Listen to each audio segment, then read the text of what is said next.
Os próximos segundos podem criar água na boca. Tem pastéis de nata, pão e bolos. Apresentam especialidades saborosas com o selo de qualidade da Pastelaria Canelas. A casa já soma mais de 30 anos de história na capital francesa e aposta no fabrico artesanal.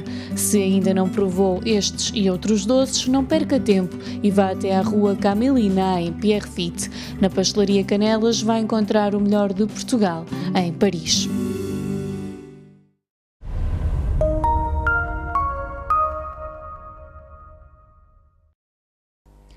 A Assembleia da República aprovou, em plenário, uma mudança de paradigma no processo eleitoral dirigida aos portugueses residentes no estrangeiro. Foi adotado um conjunto de medidas que vão alargar de forma radical o universo de eleitores. Foi um dia histórico para as comunidades portuguesas espalhadas pelo mundo. O resultado dignifica e revela o reconhecimento da importância que os residentes no estrangeiro têm para Portugal. O deputado Paulo Pisco, eleito pelo Círculo da Europa, explicou à Luz ao Press as principais alterações. Foi um dia histórico porque foi o culminar do processo de alteração das leis eleitorais que vão ter grandes repercussões no processo eleitoral para os portugueses residentes no estrangeiro. Na medida em que há uma mudança em grande profundidade, há uma mudança de paradigma, é quase uma revolução no que diz respeito às possibilidades de participação dos portugueses residentes no estrangeiro. Designadamente, foi aprovado o recenseamento automático, desde logo, e a adoção do recenseamento automático vai implicar que todos os cidadãos portugueses residentes no estrangeiro que tenham no cartão do cidadão a morada no estrangeiro, a sua morada no estrangeiro, portanto, eles ficam automaticamente inscritos nos cadernos do recenseamento eleitoral. Isto significa que dos atuais cerca de 320 mil inscritos nos cadernos eleitorais, nos círculos da Europa e de fora da Europa, passará a haver mais de 1.300.000. Por outro lado, foi também adotado a medida que vai permitir o alargamento das mesas de voto tratando-se do voto presencial. Foi também aprovada, com esta alteração às leis eleitorais, a possibilidade de um voto duplo por correspondência e presencial. Quer dizer que o voto por correspondência é o voto de base, mas quem pretender votar presencialmente pode fazê-lo. Isto é particularmente importante para os países onde os serviços postais, os correios, portanto, não funcionam bem. É, por exemplo, o caso da Venezuela ou o caso de Timor.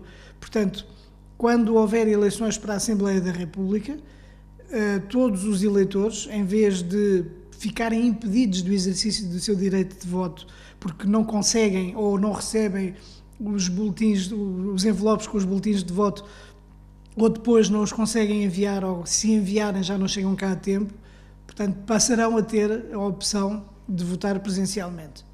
Por outro lado, uma medida também de grande importância foi a consagração da possibilidade de os portugueses que tiverem uma dupla nacionalidade também poderem passar a ser candidatos à Assembleia da República, o que até aqui não acontecia, portanto, pelo círculo eleitoral da sua residência.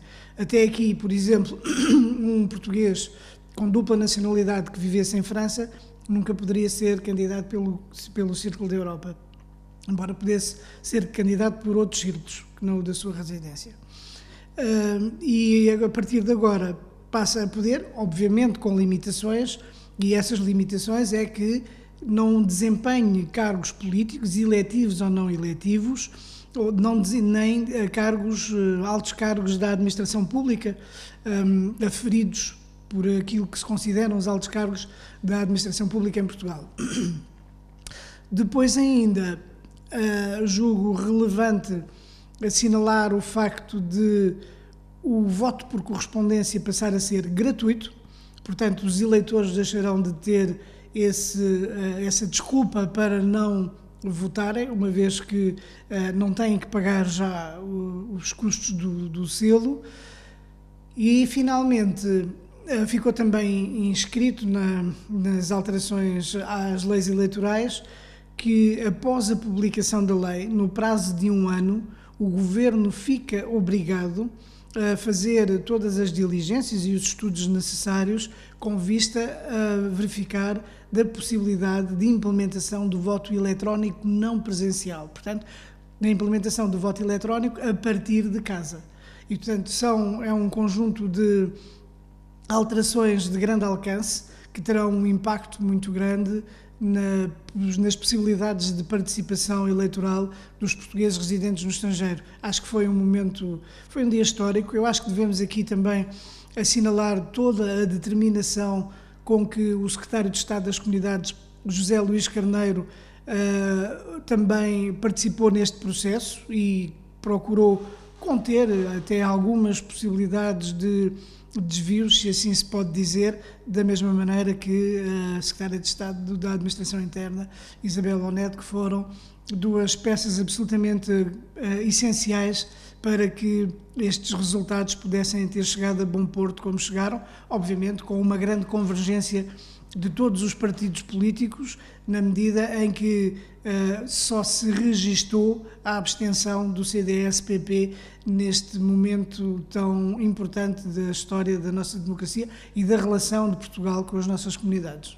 É um passo de gigante que potencia a participação dos portugueses residentes no estrangeiro nos atos eleitorais, tanto a nível da Presidência da República, como das eleições para o Parlamento Europeu, como para a Assembleia da República.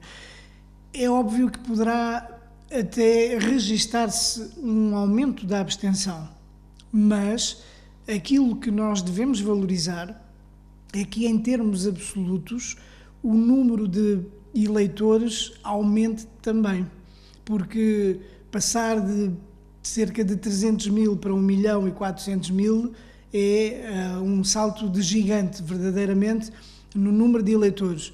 Portanto, poderá, obviamente, aumentar a abstenção, mas também temos a esperança que isto vá permitir que haja uma participação muito maior dos portugueses residentes no estrangeiro.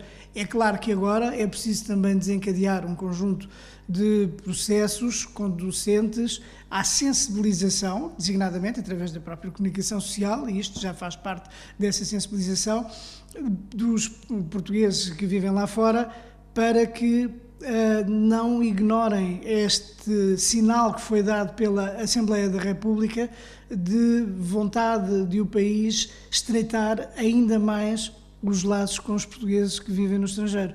Portanto, é importante que participem depois, que é para... Porque isto tem muito a ver com a percepção, com a imagem que o país tem dos portugueses que estão lá fora, e uma participação muito alargada vai certamente dar um contributo muito grande para a valorização das nossas comunidades.